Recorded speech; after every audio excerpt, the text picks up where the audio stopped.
Welcome to my life so far. You've been fine, now I'd be a star.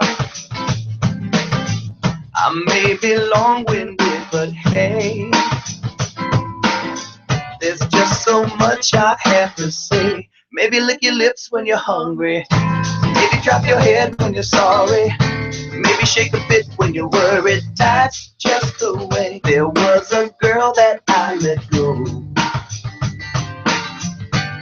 You have tuned in to IntellectualRadio.com. This is LOL Miss Nikki, and you were listening to Oh My Goodness, The Way by Robbie Celeste. And I know it's always, I'm going to make you wait. I know y'all see the sexy beast next to me. I know y'all want to know, but I'm going to make you wait. So I know y'all thinking like I got Vin Diesel. I know these people, right? Oh my goodness, where are we going? But no, you're going to have to be in suspense. In the meantime, I wanted to say thank you to Katie Lowe, my sister here at IntellectualRadio.com, for having the whole cast of Open Windows here the other night. Boy, it got crazy. If you haven't seen it, go back and look for that. You are just going to laugh through the whole thing, and you're going to be horribly jealous of the food that was here. But Open Windows, Second Chance is a movie that's coming out April 2nd. If you still need to get tickets, they're 1 for $15, 2 for $25. I'm selling tickets. The whole cast is selling tickets. It's going to be at the Patio Theater, April 2nd, mark your calendars. Matter of fact, I have a busy week. I'm doing a breast cancer event this Wednesday night at 3160, which is 3160 North Clark Street. Come out. There's a wristband thing going on. There's going to be great talent. Come check it out and support. Let's see. Saturday night, I get to go back to Joliet to the Tree, people. It's right down the street from the casino. You can't miss it. You need to go to the casino after you see me perform. I'm there with a whole bunch of people. I am the only female on the bill, and I'm the only one from Chicago. Me and Rashad Clark, who is a studio guest here not that long ago, he will be hosting the event. You'll be able to see Phil Whiskey, Davy Jones from Michigan, the comedian Pagan from Michigan, and your headliner, Trump, who this is the only Trump I like, who is from Texas. He is currently on tour, and I'm having the pleasure of opening for all these wonderful comedians again. We worked together last year, and it's now 2 years in a row. Let's keep it going. I love these guys. Come out and support. Man, oh man, this election thing is getting crazy. They're saying Hillary and Trump are our only two hopes to do it, and I don't find any of that hopeful. That's just me. So people, please educate yourselves. Have these horrible conversations that nobody wants to have, because personally I haven't heard any issues being talked about. It's, to me, it's like yo mama jokes for 2 hours and everybody cutting everybody down, and yeah, pretty much whoever had the best talent that night is winning it. This is horrible, people, but we need to get on it. Please educate yourselves, because Canada's building a wall. I don't know if I can get into Mexico. I don't know where I'm going. Cuba's looking good. I'm not quite sure. I'm starting to pull out the world map and see where I may want to go live. I'm too old to have a scandal and get rich in Dubai with an old man and be like wife number 34. So I think that's out of the question.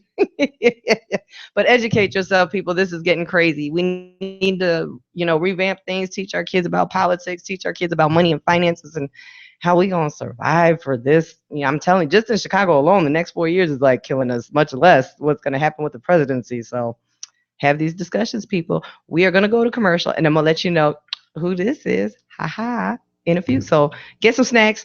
Don't go away. We're here with Intellectual Radio, and you're listening to LOL Miss Nikki on IntellectualRadio.com. Turn it up. Antigua Entertainment. Yeah. The company that knows how to party. Every event, from weddings to birthdays, we have the DJs and MCs to rock your crowd. We have the sound and light show to make it huge. And we have the talent and experience to always get it right. We are the party experts. You already know. Hit them with it. Antigua Entertainment.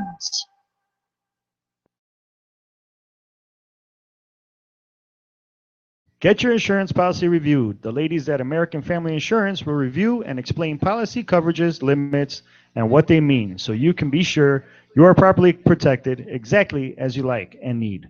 The Anna Heron Bassick Agency has been awarded year after year for providing excellent customer service. Whether it's auto, motorcycles, or life and home, Anna's agency deals with them all. Call Anna or Justina today for your free insurance review at 773-794-9200. That's 773-794-9200. Like them on Facebook at facebook.com/AH Agency. They speak English, Spanish, and Croatian. The weekend is near. Your event is around the corner. You need to look your best. Let Marquin Salon help you look good. They create everyday art with their clients' hair. Located at 2157 West Division Street on the southeast corner of Levitt and Division by St. Mary's Hospital. Marquin Salon is open Monday through Friday from 10 a.m. to 8 p.m., Sundays from 10 a.m. to 5 p.m., and they are closed on Saturdays. Marquin Salon, where first-time customers get 25% off of all services. Like them on Facebook, facebook.com/Marquin Salon, MarQuinSalon. Follow Marquin Salon on Twitter, Instagram, and Google+. To make an appointment, call 773-782-8477. That's 773-782-8477. For questions and info, you can email Marquin Salon at MarQuinSalon@gmail.com. Are you looking for cosmetic or reconstructive plastic surgery? Dr. Clark Sheila is a board-certified Chicago plastic surgeon and has worked with surgeons from Northwestern Memorial Hospital, Children's Memorial Hospital, and many others. Contact Northwestern Specialist in Plastic Surgery today and schedule an appointment to see Dr. Sheila about rediscovering your inner beauty and realizing the personal image you have always desired. Call them now at 312-266-6240. That's right, 312-266-6240. Or you can check them out on Facebook at facebook.com/Chicago Plastics. Your wedding day, a day that you've envisioned in your mind since you were a child, and now that it's becoming a reality, don't risk your once-in-a-lifetime event to a once-in-a-while amateur you found on Craigslist. The entertainment you choose for your special day can either make or break your celebration. You can never redo your wedding, but you can avoid a costly mistake by hiring a true professional. We make every wedding unforgettable. Welcome to Batiqua Entertainment. Oh my goodness, we're back with LOL with Miss Nikki. And here at IntellectualRadio.com, you just heard all my sponsors. Please check them out on my Facebook page. Check out Batiqua Entertainment for any kind of music, for any event that you're having. Get to looking good. Go see my guy Monty at Marquin Salon. Check out my girls over at American Family Insurance, Anaheim and Bazik. They have got some great prices on renters, home insurance, car, motorcycle season's coming up.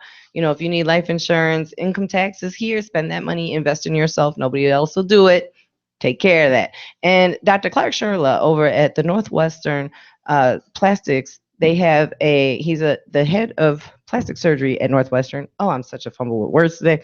They actually have a spot in his office. Please check it out. I did have a hydrofacial. I know you want to know what that is. Go get one. It's awesome. You'll never want to get out of the chair. You'll never want to leave.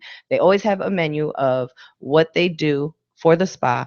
Book it. Tell Miss Nikki sent you. And this month they are discussing about winter health care for your skin. So please check out Dr. Clark Sherla, like all their pages on Facebook, and then you can keep up with everything they got going on. So I know you've been waiting a long time to know who this is. Did you listen to the music at the beginning of the show? This, people, is Robbie Celestin. Thanks for coming in studio. Sponsors must love you, man, because you do it right. Everybody just says, well, we're sponsored by Harris Sugar Shack, but you're like, this is my sponsor, and this is why you need to go to this person. Seriously, I actually do business with all those people. So what is a hydro? Do they just push you in a pool? Or I could have handled that too, right? No, it's beautiful. What it is like, first of all, you're on a heated bed. Okay. So at that point, already, yeah, they wrap you in the blanket, and you're just like, you could slap whatever you want on me. No, they actually have it's a treatment that they give you, and it just helps rejuvenate Yeah, skin- you and always look. You're always Thank glowing. you. Thank you. Look at you with I your always bad laugh when people hydrocell. are like, "Oh, your face is so you got great skin." I drink a lot of water. I really do. I truly do. And I use like old school coconut butter. Like it's just I'm not fancy with it. Yeah, I mean, Little just a little bit of oilable Crisco, and I'm happy. See, you know, it just And then I just don't go in the sun. I do a banana split wrap that I like very much because then they put me in there and I have a spoon and I'm able to look. I'm in your house, man. I know how crazy I'm in is your this? house now. This is Now, nice. Just so y'all know, Robbie does have his own radio show.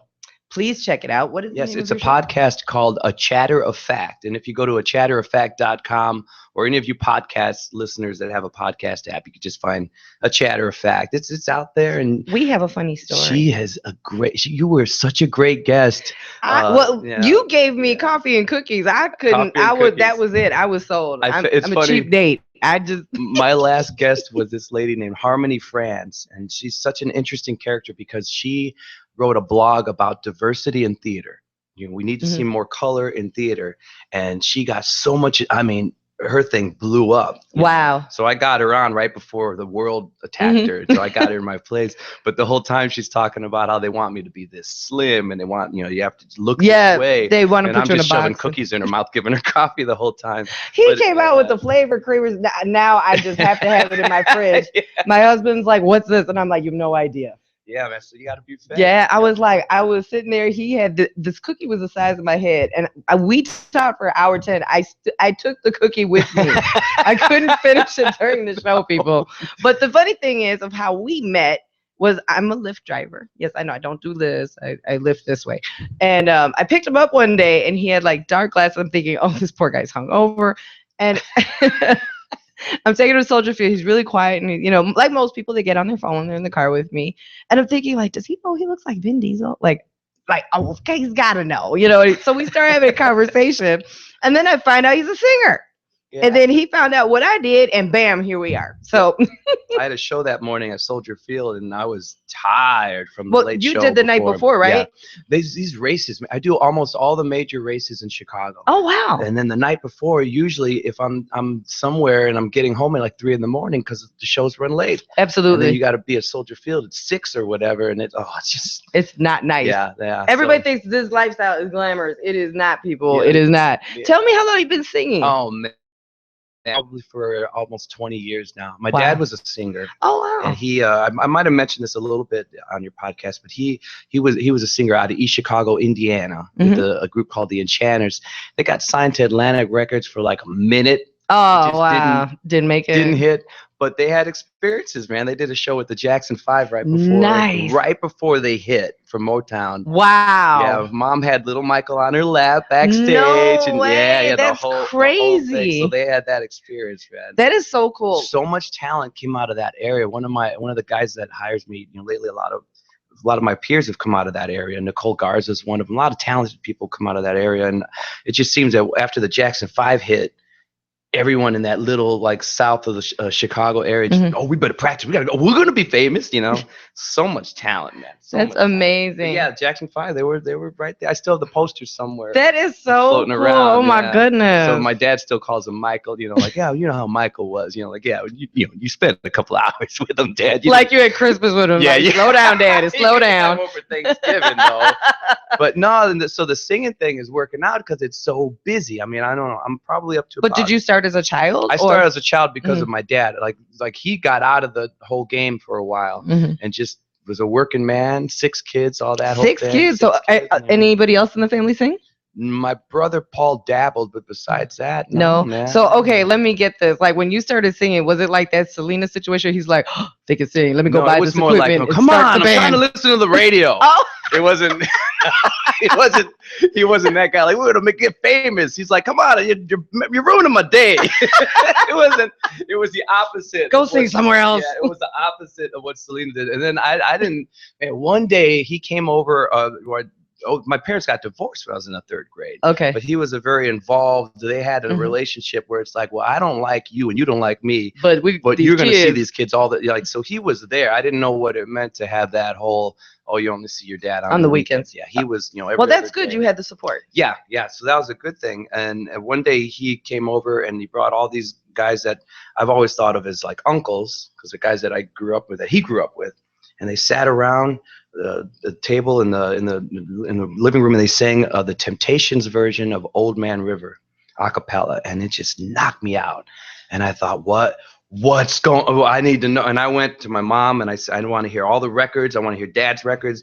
And then I listened to everything that he listened to. And then I got the bug. I started working hard. And, and then when he did get back together finally to start doing it more seriously, they went so old school. They built it so simply to come back to music that I got to just watch the framework of building a band. And in so you're really learning the business. Didn't even realize. I was homeschooled without really being homeschooled in music. So you never had voice lessons? I did voice lessons, and then in college, I got involved with some like jazz choirs and things like that. But because I felt like I better get some schooling besides just the living room, But no, and then when I got and then some of his guys mentored me, Oh, that is he so didn't cool. get involved with mentoring till when I got a little bit older. Then we then talk about life. We sang together for so many years, and he was till he retired from singing next to me the whole time. That had to be so awesome. That was the life, man. That was wow. But then my podcast, the Chatter Fact thing. When did that come into play? That came into play. I did radio for a little bit. Did you really? Bonaducci. Get out of here! Wow, that's crazy. I used to listen to his show. Okay. Yeah, that's what. Like now, oh my goodness. That's the closest I ever came to your world, because for that. I got on there accidentally. I was working through college. I was working at a grocery store in a produce department, which is where I wrote some of my best songs, some of my best love songs. I'm packing cabbage, But then these apples are going. Seriously, like you're my cabbage. I'm gonna change cabbage, but I'm gonna remember that line. But he came on the air for the first time. And he was so desperate for listeners. He was giving away the world. Yeah, he was. Oh, what if you want? I'll come by your house. And I noticed he didn't have a sports guy right away. So I called in and said, hey, you don't have anybody doing sports. And I'm a football guy. But besides that, I'm not like, I don't know everything about every team. And, but anyway, I just said, you need a sports guy. And he's like, well, you want to do it? Come on in, So I'm like, how do we do it? Really? How do we? And then he got off the line, and you could tell he put it on mute. And he's like, I don't know. There's a bit, man. You just, I don't know, talk to my producer, So I came in the next day, and when I came in the next day, his whole staff was like, who are you? I said, remember the radio? You guys invited me? And they thought, oh no, it was a joke. Like, why are you really here? You're not supposed to be here. So then I show up, and they're like, all right, well, they shoved me in a newsroom. This lady named Joy, who's done some great Chicago radio, and I feel bad for forgetting her last name. She sets me up with, the Associated. Okay. I don't know if you've ever seen this, but it pours. Yeah, and it's like a fax machine. It doesn't stop. Phrases, and then you look at it. If there's something you want, you circle it. So that she just threw me at the sports one. It's just spitting out stuff. So I just grabbed it, circled some stuff, and then I never did broadcasting. I was an English major, and then I was a singer. So I go in there and I start reading stuff and just kind of start messing around. The Bulls are 6-0. Yeah, I didn't. I never let on that I was a singer until later on. As soon as I let him know that, I was singing every other show. He's like, "What are we gonna sing now, Robbie?" But once I did this bit, he let me have it. Like I was the whipping boy of that particular show, and I thought, oh man, what did I sign up he's for? Insulting me. I'm an idiot to him. This is terrible. I'm like, oh no, I've made a terrible mistake. I wanted to just call my mom and say, Mom, just pick me up from the radio station. But then they go off the air to commercial, and then he's like, man, you're funny. I want you to keep coming back. I'm like, what? And then there it is. So then all of a sudden, I was writing comedy bits with no experience, which you were like, you just thrust into it. You know what that's like. Oh yeah. Yeah. So he thrust me into it, and I would write like this 1 and 2 minute segment. And I have to admit, like every time he would almost do this kind of insulting whipping boy thing, but every time he did it, he was teaching me something different about comedy, about delivery, about landing a punchline. And, that guy had a lot of issues. And I saw what a wreck he was when the mics were off, but I have to say, for me, that guy just educated me. But as an artist, that's cool that you were able to see that. Yeah. Because a lot of other people have been like, screw this, you know. Yeah, no, he, and I remember the news lady really pulling me aside once and said, "Do you have any idea what this guy's doing? He's teaching you comedy." And then at one time, I was in this a cappella group called 5 O'Clock Shadow, and just like young dudes singing old tunes, But we're up there singing, and we were all charming. We'd all say some stuff, but this gear happened, and at one point in time, I don't know, I just started talking to the crowd and joking with the crowd and making with the funny. And I remember one of my co-singers saying, "What? Yeah, all right, it's like a radio show up here now, And so you were able to get them to connect. Yeah. And that's the thing. Once you bring them in, that's it. Because it's different when you're singing as opposed to talking. Yes. Because Most everybody singers, loves music. When the song's over, they're like, "I don't know what to. I got to go to the next song. They're screaming, They hate the hit the track. Yeah, where I'm really at home. I'm in between the songs. Sure. But get this, you're not. Again, that's the only time I was in your world, because your world is writing it and delivering it, which I think is just a brilliant world to be able to create that. And then when you're having to build, I mean, how much material are you up to? I don't even know. I've got books at home, and it's and then because I'm such a procrastinator, I have so much here that I'm like, I need to put this on paper. God forbid if I don't get it down. And it's terrible. Like I'll be in the shower and I'll come up with a whole bit, a whole show. Oh man. Like in the shower, and I'm like, like I get out and like try to write it down. Like you're okay. It's my office. It's like the minute I close the curtain, it's like bam, showtime. I don't know what happens to my brain. And even say something in a phone if it's on your sink or something. Or I write it. I have paper everywhere in my house. From the shower, you're like, yes, I have to, because if I don't, like, I will totally. Somebody will say, "Mom, I need something." I'm like, "Damn it! Oh, there it went. It's gone." That's it's like really interesting, man. But it's something about my shower. I close the curtain and there's my office. Yeah. I don't know what it is. I don't know if it's the water. It's like I'm in just a good space. Like it's me time. I don't know. Like nobody's bothering me. It's a mom thing to get in the bathroom and nobody's talking to you. And I think that's why my brain starts to work there. Man, so if you ever like have an actual office out of home, I'm screwed. They better have to have a shower. Shower though. Yes. Just shower heads everywhere. And you're just walking around. And I'll be like, yeah, that's good. All right. Yeah, that's. Where's she at? Oh, she's in the birthday suit room. She's in the office. No, but something weird happened after that, because after that, all my stuff, I wasn't a comedian. I'm a singer. That's what I do. But on stage, there's so many people out there, and there's so much material that happens out there. There's a lady in the weird giraffe shirt. You know what I mean? Yeah. So then this interesting thing happened, because now I do a lot of improv, which kind of led to the podcast, and then which leads to this one show. I do most of my shows are full-on band shows. I work with a cover band called Final Say, and that's home. That's where I'm going to Hawaii next month doing the show. 150 shows a year. I'm with this band. They keep me working. That's amazing. That's who I'm going. I was going to Soldier Field with all that stuff. That's amazing. And then I do my original shows, just the Robbie Celestin band. But and you still have time to do a podcast. Yeah, and then I had but the podcast changed everything. Maybe it's being married, because I did a short film about 2 years ago that's still in post-production. They're still working stuff out, special effects, because I'm like, din, din, din, din, din, din, okay. So they're working out all that stuff. But I think at one point, I was telling my wife, like, "Oh, this is awesome. I love it." And I remember her saying, like, "Yeah, it's awesome, for you, because you're gone for 12 hours on Sunday after you've been singing. Yeah, no, it's great for you, So I had to rethink, like, all right, what do I do? I need something to feed the beast, Yeah, and the podcast, absolutely. as you know, it's right out of home. People come into my home, and then it's crazy. Is this therapeutic for you? Absolutely. It's therapeutic. Absolutely. First of all, I thought it was crazy. I've never run into, because you and I lived in the same neighborhood for like a ridiculous amount of years. This kind of local celebrity thing. It's hilarious, like how we never ran into each other. Local celebrity club. Right? Like we should start that, like AA for local celebrities. Let's just do it at a Denny's. Yeah, Oh my God. But so this is what got interesting. Is there's one show that I do, and it's with my friend Jesse Hernandez and Greg Wadati. I love these guys. They're my happy place, and it's an unplugged show. And it's just Jesse plays congas, Greg plays guitar, sings, and I sing. And man, it turned into something different, because it's a more intimate room. So every time we're at a restaurant of sorts, and at some point, man, I just started talking and joking with the crowd, and improving. So now a third of that show is improv. And at one point at night, in the night, we'll do a reggae piece. And I'll just call somebody out in the crowd, and I'll make up a song about them. I'll ask them a bunch of questions, Mhm. you know, and whatever. I think what's cool about you doing that with the crowd, it's almost like you're becoming on a personal connection with them, and now they love you even more. Now they want to really see what more do you have. Like and they know they need more.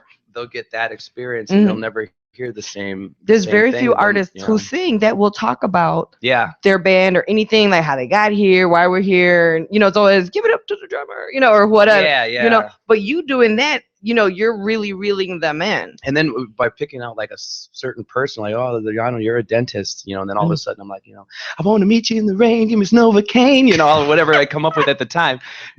That song will never be repeated again, because it's whoever I meet the next time. Right. The one time there was, I think, a nurse who I made up a whole song about her, and then she came back. And she's like, I brought my boyfriend, and why don't you do the nurse song again? I'm not going to remember it. It was improv. But check this out. This is really weird. Somebody was recently asking me, oh, this improv thing you do, you know, it's just natural, and you're just that guy.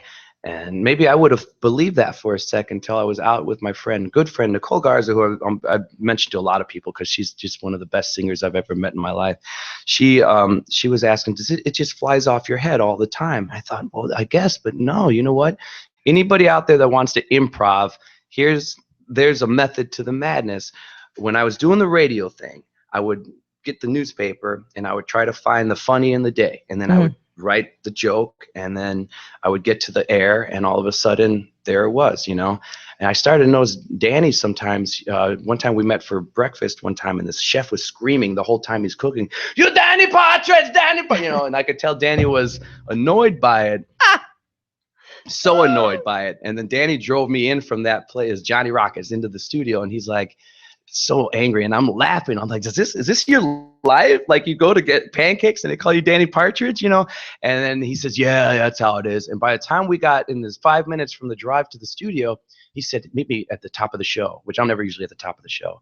In that 5 minutes, he found this funny thing and turned it into a funny story. So I got that vibe. So I went from writing a piece to performing it, and then to suddenly driving to one of my music gigs and thinking, hey, that was a funny story I heard the other day. Yeah, if I do this and that, okay, by the time I get to stage, I'm going to use this, you know? And then it got faster, where I would be backstage with one of my guys, and they'd be like, I don't know, they'd say whatever. I was jogging, I fell down, my pants fell down, it was weird, you know? And oh, that's funny, I'm going to make a joke out of that. And that was 5 minutes before hitting the stage. And I think after like a year of doing that, on a cognitive level, just the machine got faster, where now it's instantaneous. So now I see something, the joke happens like that, it goes here. So it's really weird. So I can't say, oh, I'm just that guy. Like it was a process for you to be able to do that. And that's weird. Like, I never broke it down. That's hilarious, because I mean, I have had instances where I've gone to a room with this whole set in mind, what I'm going to do tonight. And then I would look at the crowd and like out the window, like, and I'm just like off the cuff. Yes, I've done that. Okay. I've gone in and just felt the vibe in that room and was just like, nope, not doing what I just planned, and off the cuff. And it's crazy because it'll work. Yeah. And everyone's like, oh my God, that was so great. And I'm thinking to myself, God, I hope I remember that, because I hope somebody taped it for me. You know, because like I want to go back and either use it or grow from that joke, or and then you got to remember because it just flew out. Yeah, you know. Well, what do comedians? I'd love to know this, because again, you're in a different. You guys always have to improv through hecklers, though. Like, if there's a heckler, you got to work with. Have you had that much, or have you not? I have had hecklers. There's a producer that I've worked with who's like, never take on the heckler. Oh, okay. Just let it go. So depending on where I am and what I'm doing and my mood will determine how badly I'm going to hack up this heckler. And I really, yeah, and it was sad because I knew the people they were with, but she just drove me crazy. And I just really let in on her. And my husband was like, oh, this is not going to end well, you know? But like, this person stood up and was like in my face on the other side of the stage trying to have a full-on conversation with me. I don't understand. I'll never. Alcohol. Unless it's okay. There it is. Alcohol. I could be in the middle of a song and someone's having a full-on conversation. I don't get it. I always have the same line. I just say, "Not now, Daddy's working," and then I move away. But I don't know if people feel that they know you, that they feel in some level, and they lose their mind. Like I've never like you paid money, you drove like 30 miles and paid for parking, and think this was coffee time. I don't understand that. Seriously, it's like crazy to me, but I kind of appreciate it in a way that like you obviously really like what I'm doing. Yeah. Because you're trying to talk to me, you know what I mean? But I haven't had so much like as a direct about my set. Okay. With me, and they want they like picked something I was talking about and took it on a personal level. They're heckling out of love in a way. In a way, it was like she's. Blah, blah, blah, and I'm just like, BFF, we're not doing this right now. But I did have somebody off stage tell me they didn't like my work. Okay. And that was I can one live time. with that. Like, I don't know. Oh, okay. Didn't let up on me, and so I kind of, and he was paying me, so I was trying to like exchange the cash so I could tell him where to go, basically. Yeah. But I told him in a offside way. He didn't get it, like that I came around the back door with my response when he never got it. And I told him the difference between me and you is I know what's wrong with me. And he just did not get it. It went, and I've never worked with that person ever again. That's a good line, though. But yeah, I mean, I wasn't insulting. I didn't drop any, F-bombs or anything. It was cool. But, oh my God, but that's the things like people don't know. Like, I'm sure you had like bad shows. Like, I'm sure you've had people not receptive. Oh, yeah. But most people love music. I just heckle myself when I get bad. I'm like, oh, what are you doing? Well, how was it like your first bad show? Like, did you go home and like eat a tub of ice cream? Because I know I did. I mean... I think I was just judgy the whole trip home. I was just like, man, But did you blame yourself? Did you blame the band? Did you blame the day? I blamed myself. How did the rest of the crew feel? I was lucky enough to where I didn't jump into whatever arena till I felt like I was ready for it. Mm-hmm. So the peers. Because to play Soldier Field. Yeah, that was pretty cool. I mean, that's not bad. That is not no 3-seat house. That is, And how do you work that? Because like. You can't see There's everybody. Too many. Yeah. Do you feel like you're back? Like you're. I think now I got it down to where I'm just kind of looking. But the first time, I wish I could remember the first time I was in front of thousands. But I do. I don't remember where it was, but I remember the moment being. I didn't know. Am I acknowledging everybody in the room? Yeah, like you and you and you and you. I didn't know. But I love now all of you. I'm coming. Hang on. Yeah. Now I'm used to it. Because the biggest one we did was at Miller Park.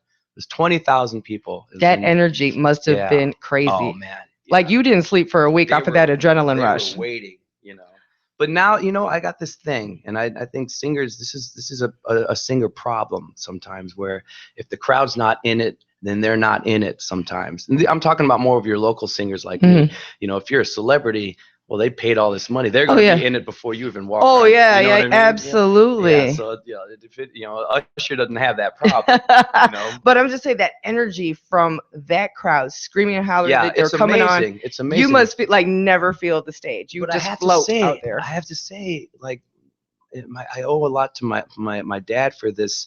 It's weird. My mom was the one who. You can do this, honey. Yeah, she's the reason I had the guts to do it. That's but my dad's the one that refined some things. Once he realized, once he stopped telling me to be quiet, he's like, "Oh, wait a minute." Then he had great tips, and one of his tips was, "Don't ever rely on them. You can't rely on them. No, you can't. Be true to yourself and be a fan of who you're on stage with. So if you just focus on who you're on stage with and have fun with that." Who cares, And then if they want to be a part of it, they could be a part of it. So because of that. I'm one of those rare guys that, if I'm in front of 10 people, I perform like I'm in front of 20,000. That you have to. Because as a performer, you have to. You just have to. Right? And it's even in comedy, we do that. Everybody tells us, why would you give any less? Has to still be. It does, and that's why I listen to my playlist, which people always like. What's your playlist? What is your?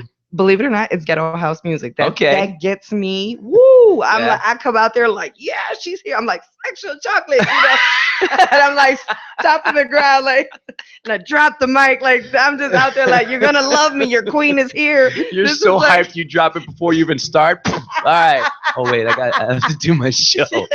like in my head, I'm like, the queen has arrived. You're ready. You know, it's like See, there it is. I have to have that. Then when you're in front of the thousands, then all of a sudden it's no different from the. So Absolutely, I prepare myself like that all the time. Like phone gets cut off at 5 o'clock. I don't care if your house is on fire. Okay. Like I'll talk to you later. Like the headphones. My husband drives with me with my headphones in, and he knows really? not to talk to me because I need to get. How early does the process start? It depends on the time of the show, but usually like by 5 o'clock, I'm getting myself so in is that, order. What, 2 hours before show Roughly, time? you know, it gives me time to like, you know, shower, get 2 dressed, hours figure of out my straight up ghetto music. Yep, and I'm going. just like, I'm looking for my clothes. I want to feel a certain way. I look for my jewelry. You know, like it's a process. And then when I get to the place, I try and hide. I've been known to hide in my car outside if they don't have a room for me to hide in. Yeah. And you know, I'm like checking out the crowd a little bit, see who's there and whatnot. But yeah, because I work places where they don't have music.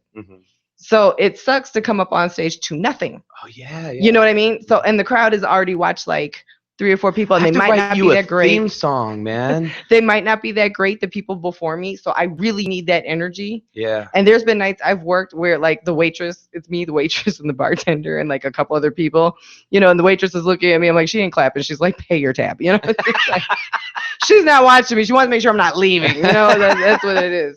Oh no. But you know, it's a different vibe, and I'm always, you know, kind of jealous of like singers because how many people love music? Everybody loves music. You know, so but what genre are you playing? I mean, when it's the finals, it's hilarious because their audience is like, if we're doing a public thing, then the audience is like 6 to 90. You know, right? So depending on who's paying, that's, you know, last night I did it was an older venue, like older people at this fancy, you know, whatever these auctions are that we do, man, you know, it's like, there's a puppy, $17,000, you know, I don't know where they get this money from, but you know, it's always a good cause usually that I know of. But anyway, for that, you know, they wanted 70, so we did like a straight that's up disco. Cool. That's cool. But everything from like Pitbull to Bruno Mars to the Temptations to all that, you know. I mean, I love the oldies. You know, that's I'm a Dusty's guy because of my dad and my mom. I love that music. I listen to everything. This is my second kind of. This is live, but then I was on Chicago radio at noon today because awesome. Herb Kent, you know, the cool jazz. Yes, I love Herb Kent. I intro his show every day. Herbie, baby. Dude, I love him. Oh my God, I listen to her because first of all, I know one of his relatives. And, okay.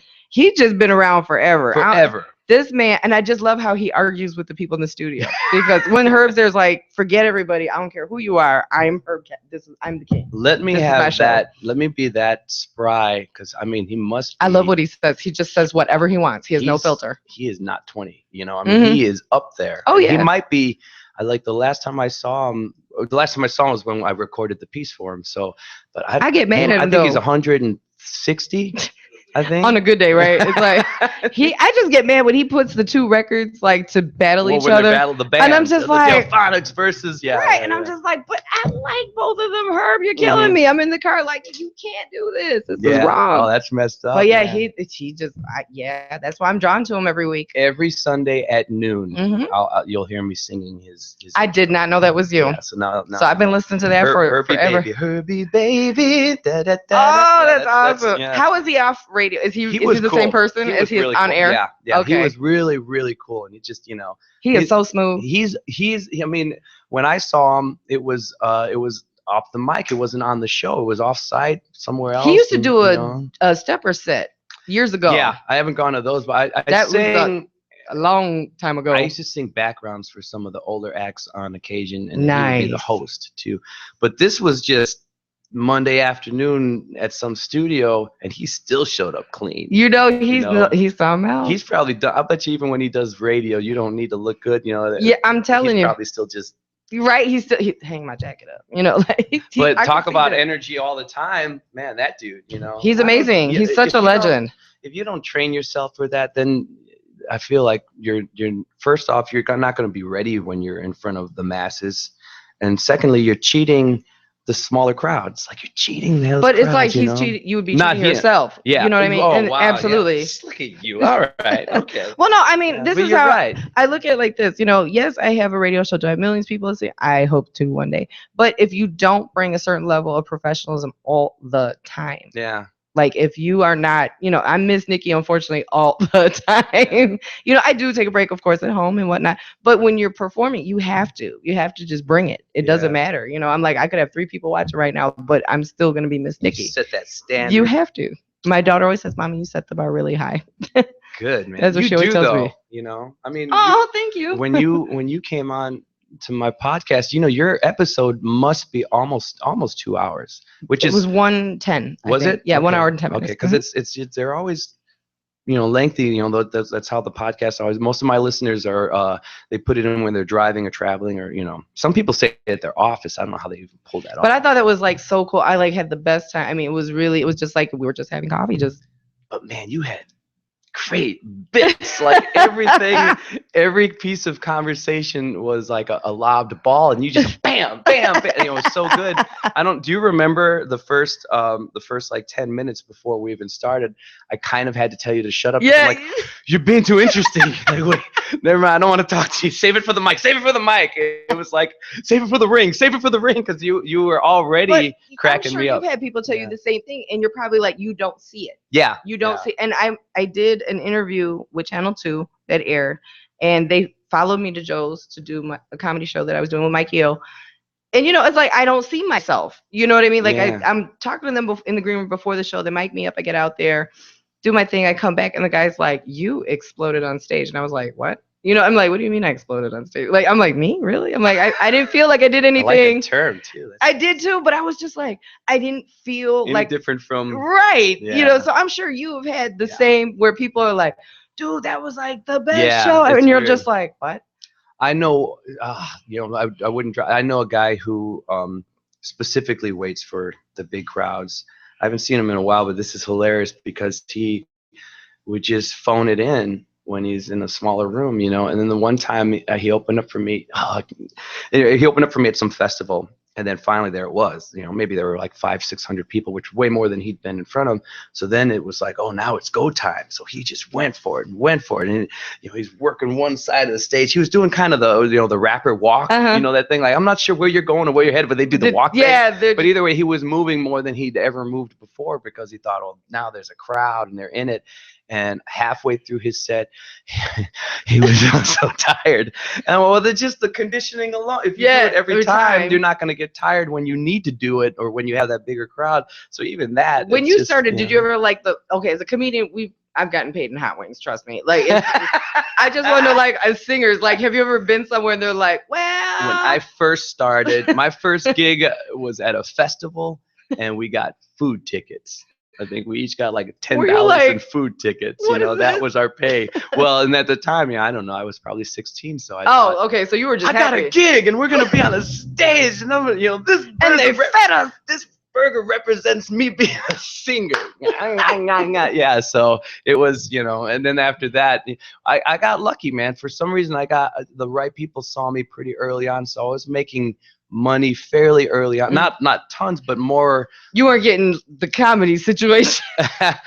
No, I got lucky, right? And I think the fact that what worked for me was I was doing a lot of this old school soul music, and I was. So your crowd is obviously different, and they're at there that to, time. They're there to enjoy. Yeah. They can't wait to see shows like that. There's this 18-year-old singing our music, and then the 18-year-old crowd thought, oh, well, I want to go watch the 18-year-old. I guess I don't know. Either way, it worked all across the board. That is so awesome. The right people saw me at the right time, and then I had a buddy of mine named Dave Blixt, who was a great singer as well, and he was just such a go-getter. So we had just the right mindset and the right people, right place, right time. Too. Because I don't know, do you know that I know so many singers.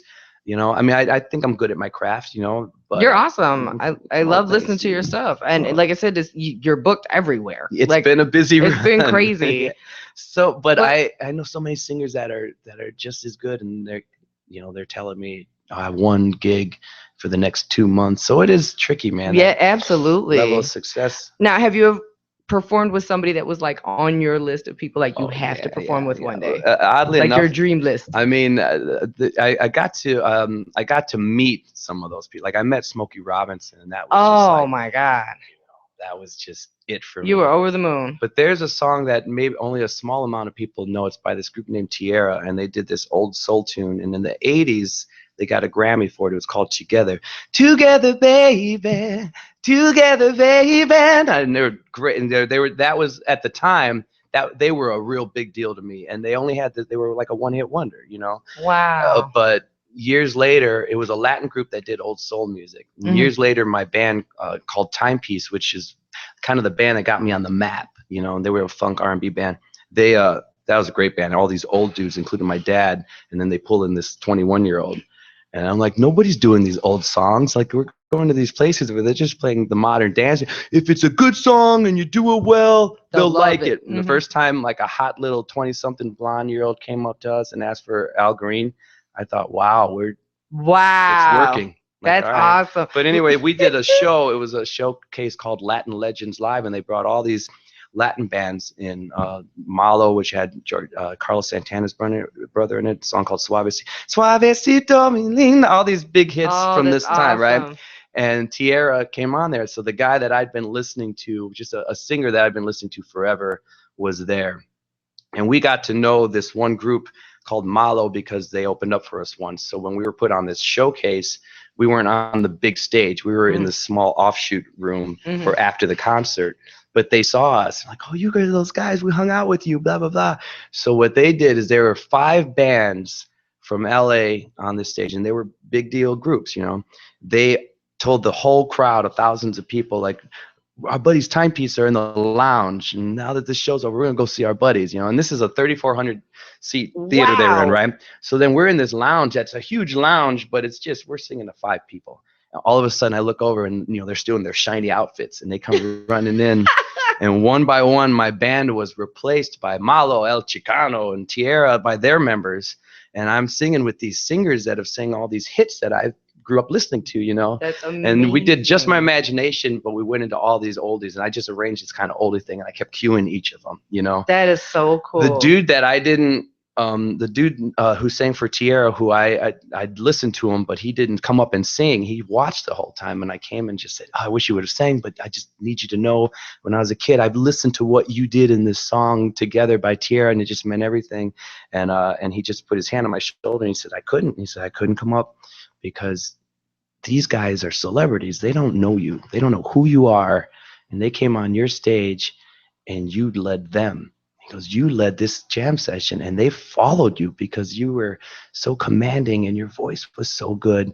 He's like, and I just had to say, man, I got to watch this kid work. And it was like you died. You were like, I still get chills. I know. I'm like in your place right now, like, what? A guy that I kind of idolized to say That's that to me. crazy. And to this day, I just, you know. That's those people don't understand when you have people who, you know, like you said, you follow this guy and you have that opportunity and they talk to you. Yeah. And they appreciate what you're doing. It's like you died and went to heaven. It was over for me, you know. Wow. But yes, so I've been lucky. I've met a couple of the Temptations, and you know. And you know what's crazy? It's like we know what we consider old school. Yeah. Like my husband was having a conversation at work with some guys that he brought up Morris Day at the time. And the young bucks at the time were like, "Who's that?" And he's like, "What?" It's like, I'm officially the grandfather in the room. We're at that age Yeah. now where now the oldie stations are playing like our songs, Right. where it used to be 50s and 60s. Exactly. You know? And Like, he's wait a just minute, like, hold up. and the worst part, he was so convinced he was going to teach these kids. He starts like singing. He's like, I can't believe you don't know. Jesse, Did what? he start- James? Yeah, he's like, what? Hallelujah. And I'm just like, okay, that's it. You're putting a camera in at work. I need to see this. This is hilarious. You know what's funny though is it all circulates, you know, because when I was a kid listening to old 60s soul music, which none of my friends were listening to, I was a freak, you know. And then all of a sudden Joss Stone comes out, and all of a sudden everything Bruno Mars does live has such an old He is such an incredible performer too. And it's like, you know, I heard his rehearsal sessions are like his performances. Really? Yes, I heard it's full on. Like, well, I always tell people he kind of beat the system. Did too. you see him though when he was younger? He sang. No. Yes, when they did the Super Bowl thing this year, there is pictures floating on social media about how he actually sang as a child in one of these events. So it really wasn't his first time. Star Search-ish thing or no? No, it was an something. actual It was an legit- actual legit. Oh, like he wow. did one of these venues, Okay. like a Super Bowl or something prior. And it's like, yeah, this isn't his first time. So he was obviously destined Wasn't for his first rodeo. Yeah. But here's what I like about him though is he has he comes out with like the "When I See Your Face," that thing, Mhm. but the mix of it and on a CD, it sounds like a young pop hit. Right. But then when you see him perform it live, he has the horns, he has these dudes, and he does it the way Marvin Gaye would do it. Absolutely. So it's almost like, all right, I know how to package it so I can sell to the masses, but then when I perform it live, my heart it's is a whole nother ball old game. school, you know? Yes. So it's really interesting. So I'm gonna Everything- get personal though with you. Uh-oh. So how did you meet your? Did you sing? So Oh, did she, snap. Did she fall We in? started singing together. Oh, this is halfway embarrassing.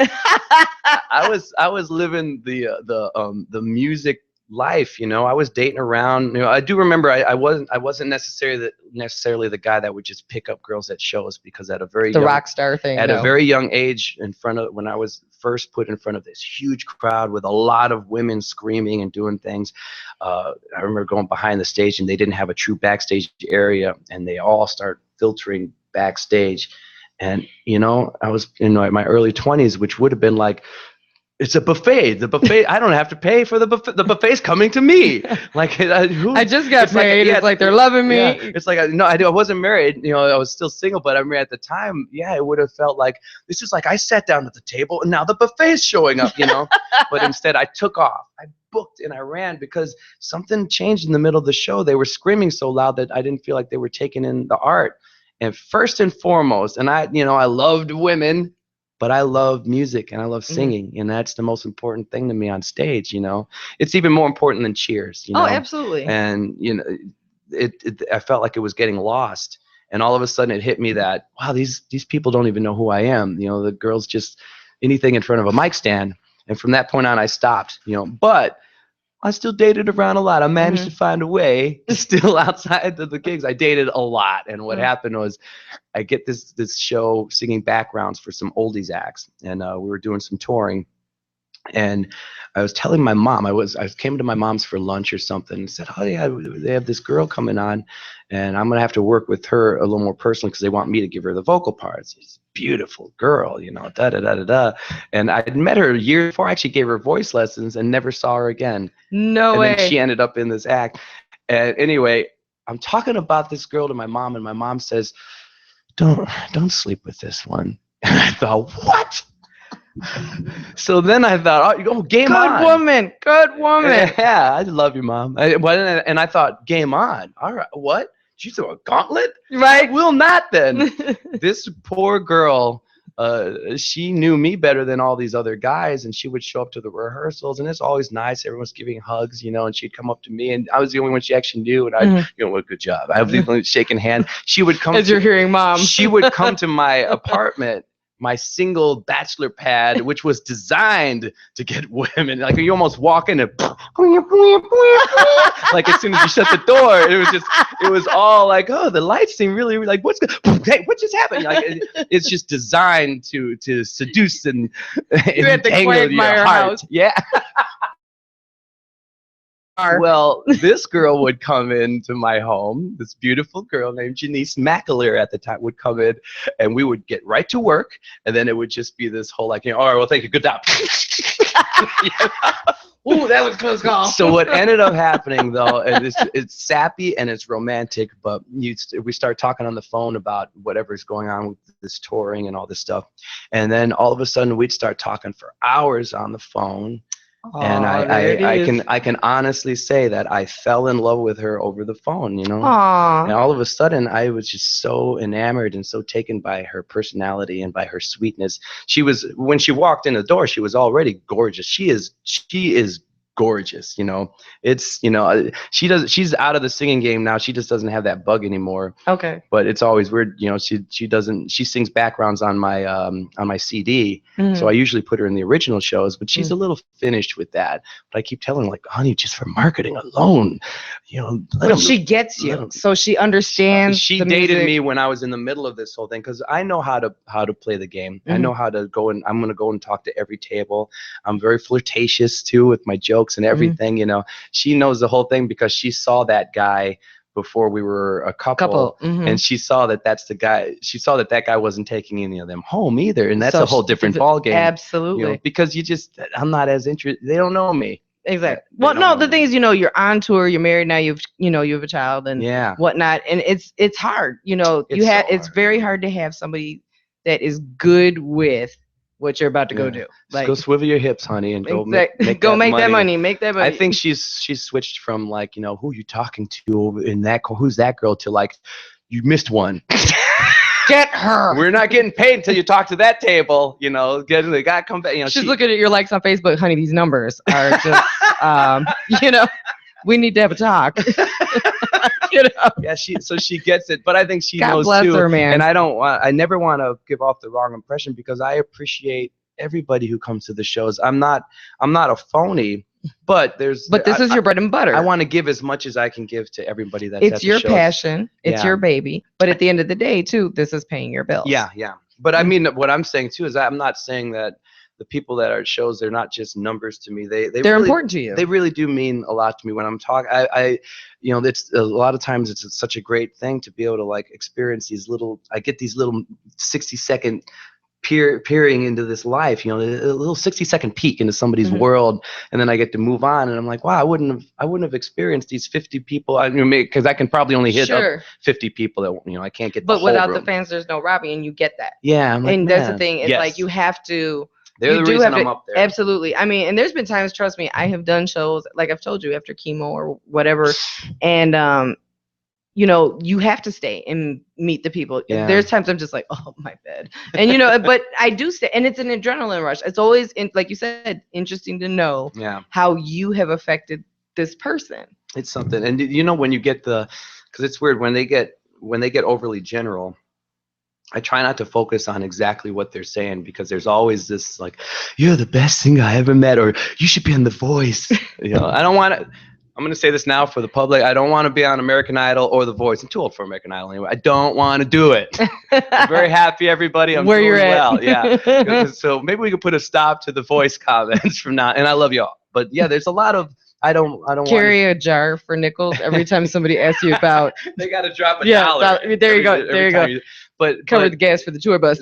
I told somebody this who's kind of coming up in the singing world, like, how you stop from getting a big head is if you take the sentiment, but you don't always take the words. Because if you just listen to everything that they're saying, you're just going to walk out thinking, I am the best singer in the whole world.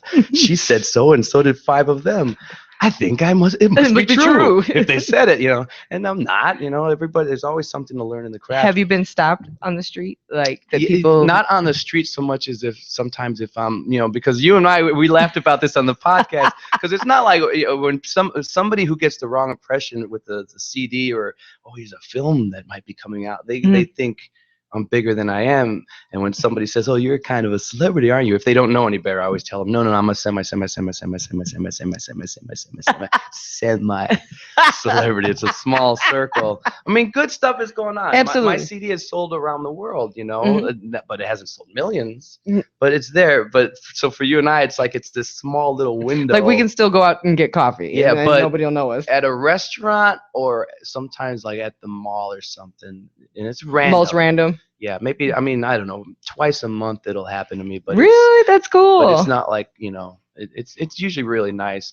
It does happen at times where you're not quite ready. Like, okay, I bought shoes. I want to go home. And my daughter jinxes me. My daughter jinxes me when we go out. She's the jinx. She's the jinx. Right. She's the one that says she's when we go out, and you don't even know why. She tells me as soon as we leave the house, can we not talk shop today? Can we just be me and you, and we go do what we gotta do, and you're not talking to people.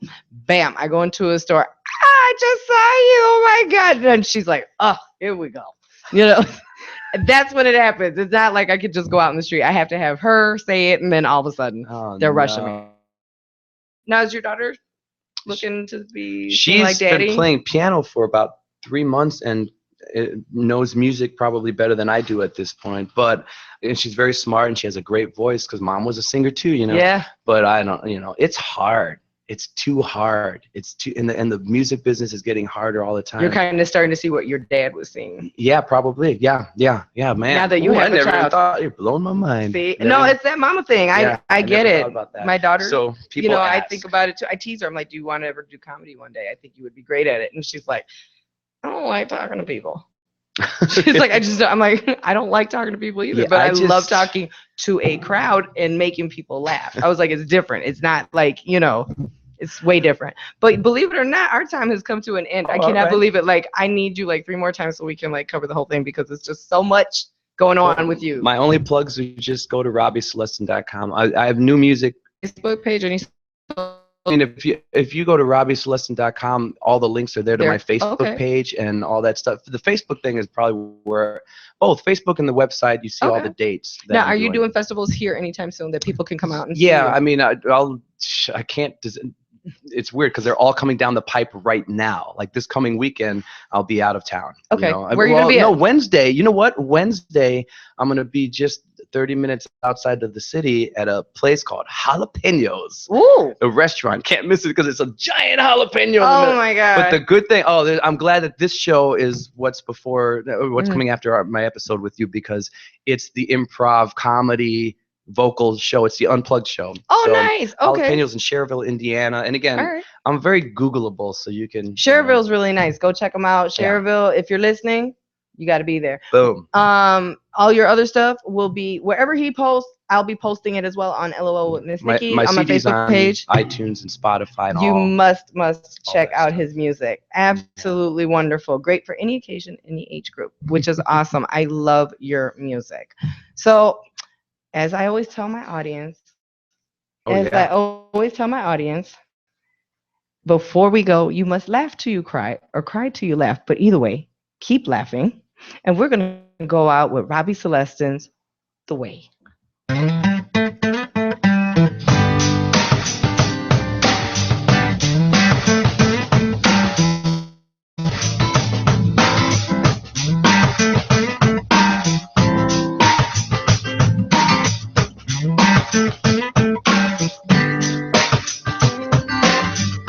Welcome to my life so far. You've been fine, now I'd be a star. I may be long-winded, but hey, there's just so much I have to say. Maybe lick your lips when you're hungry. Maybe drop your head when you're sorry. Maybe shake a bit when you're worried. That's just the way. There was a girl that I let go. Almost got hitched, but I said no. I thought it best for both of us. She tried to hit me with a buzz. Made my whole reputation fly. Her ugly cousin was a cow. I deserve some of it, but hey, it got a little rough, I have to say. Maybe lick your lips when you're hungry. Maybe drop your head when you're sorry. Maybe shake a bit when you're worried. That's just the way. Maybe lick your lips when you're hungry. Maybe drop your head when you're sorry. Maybe shake a bit when you're worried. That's just the way.